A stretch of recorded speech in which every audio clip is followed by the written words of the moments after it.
Last year in March, Capcom released the long-awaited remake of Resident Evil 4 to rave reception. From keeping the goofy jokes, creating much scarier sequences, and overall just translating what worked in the original into a modern third-person game. The game was so good that it was also one of my favorite games that I played last year. So good in fact that I wanted to make a deep breakdown of all the sections of the game, 2 of which you can find in my Investigating RE4 Remake series. And in this next section of Investigating the RE4 Remake, we are now at the third main area of the game, the island. The island, however you may look at it, has always been the black sheep of the main areas in the original game. Depending on who you ask, some might have the village or the castle as their favorite area, but most likely they will always have the island as the weakest part. So when remaking Resident Evil 4, did they manage to make the island better? Well, yes and no. Despite how much has been made in order to make the island better, it falls short of the village and castle and is still the weakest area in RE4, a lot of which is thanks to just how the game is designed. The island is designed in a way that, intentional or not, creates a gameplay whiplash from the rest of the game. If you have played both the original and remake of RE4, you know that the game is an action horror game rather than survival horror. Basically, there are a lot more resources to make combat more prominent, but not too much where it suddenly turns into a Call of Duty game, as by having finite resources, that creates a sense of urgency and real fear that you may run out of resources if you aren't careful enough. It's for this reasons why both the village and castle work so well. There aren't that many resources, and the enemies you go up against all act in unique ways, encouraging you to not just unload all your ammo on enemies, but see how they move and work with one another to find their weak points. Exploration in these first 2 areas is also a lot more methodical because of this, slowing the pace down to a rhythm where you're both cautious about what is next to come when a big encounter might play out, or something along those lines. The island, yeah, no, it's an action game. Sure, it's fun since the combat in RE4 Remake is stellar, but it's just very jarring compared to how you play the game in the prior sections, creating this sort of whiplash that I mentioned earlier. Why this happens is due to a lot of things.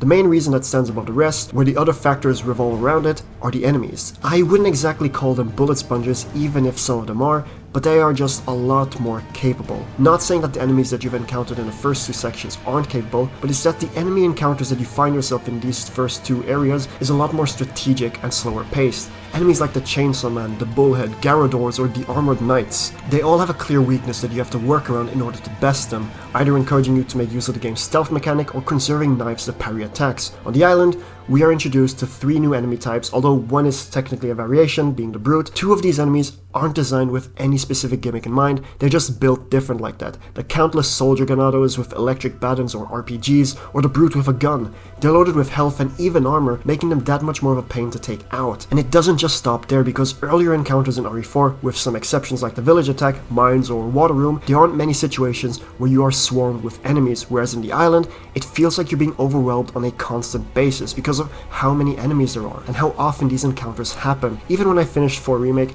I cannot recall any memorable normal enemy sequence because it all just felt like a hectic fever dream. The problem with having so many enemies, leading back to the feeling of being overwhelmed, that you end up feeling like the best course of action is to not engage with the enemies, but to simply just run away, which is what I did on a few occasions. I don't know if it's just me or if other players felt similar to the way I felt, but yeah, I ran through many of the sections of the island because I couldn't be bothered anymore. And again, comparing this to how the combat was designed and presented in the first 2 areas, it makes this area feel like a completely different game. But if you really want to feel like a one-man army type of war game, the island does pull off that fantasy quite well. Although I think the atmosphere and vibe of the island is just off from the rest of the game, that feeling of total destruction and knowing that you're at the end of a great siege is pretty spectacular, but not quite horror. However, it would be a bit unfair for me to simply label that section as the island, because the island has 2 distinct settings to it. The outside areas, which is what I've been talking about thus far, and the second one being the lab section. For the past couple of Resident Evil games, in fact probably all the games, there's always that lab-like section towards the end of the game, and 4 Remake has it as well. Although it may be a bit derivative at this point considering that we keep seeing labs in these games, I think 4 Remake has one of the better recent lab sections alongside RE2 Remake. This lab excels at a couple of things. The overall mood is great and the interior is designed like the castle, where it has tight corridors and interiors that up the claustrophobia. However, due to the enemies being a lot more capable, it can prove a bit tedious at times constantly protecting Ashley in these hard to maneuver areas. I mean, aesthetically the lab is great. Dark mood, flickering lights, a blend where we can see the man-made structure blending with the natural structure of the cave, adding on to this tension that it builds up. However, the enemies, once again, hold the island back from its full potential when they all start swarming you at once. There are, however, the Regenerators, and their strong variants, the Iron Maidens.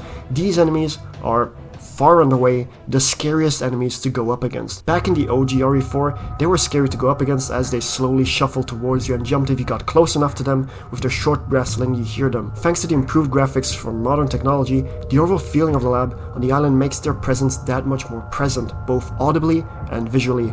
Oh, and yeah, they can run now, like full-on sprint right at you. That's what caught me most off guard when I first got here. In the section where they first got introduced, where you have to solve the puzzle in the dark, is one of the scariest moments in the game. There are only a couple of them that you go up against, but they really make their presence felt. There's also a section where you have to see them in glass tanks, where the game gives you an indirect choice whether to shoot the glass and fight them now, or wait for the waves of enemies to come after you and shoot the glass to make the battle that much tougher. The Regenerators alone make the island feel incredibly scary and is also one of the more memorable moments from this area. However, because the island also houses the climax of the game, there is a lot more stuff that ends up going down and is epic. Throughout RE4 Remake, the boss fights have been pretty good, from the Lago to Salazar, but the island has by far the best boss fight in the game, that being against Krauser. Krauser is set up to be Leon's rival of sorts, and knowing their lore and backstory makes this fight even more memorable. The game builds up to this fight quite a bit, with an important death by the hands of Krauser earlier in the game serving as motivation to beat him, and the earlier knife fight against him. Although the story might be a bit cliche, always being a few steps behind Krauser until the fight, it doesn't overstay its necessity,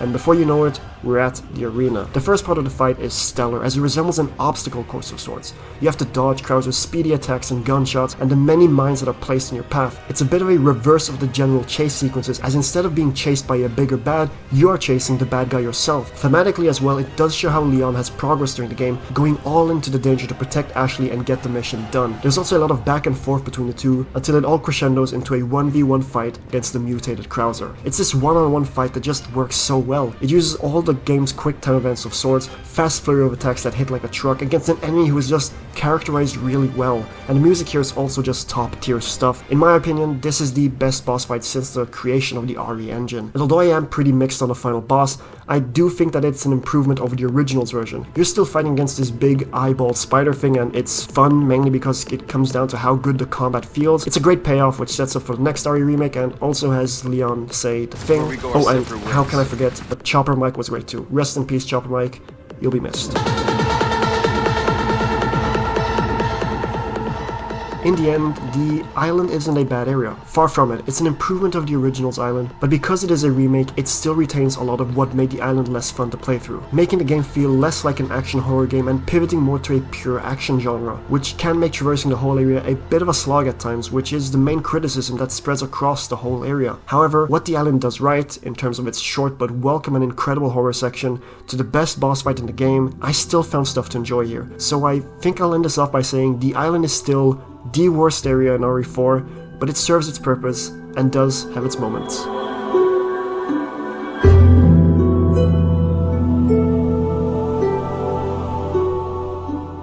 And with that, welcome to the end of the video. Thanks so much for watching all the way to the end, it really means a lot. A like, comment, dislike and subscribe all mean a lot and help the channel out, and I really appreciate it. I've got to finish some other stuff up, so I'll leave it here. Thanks again for watching, and I hope to see you in the next one. Have a good rest of your day, night and week, and with that, Storm out.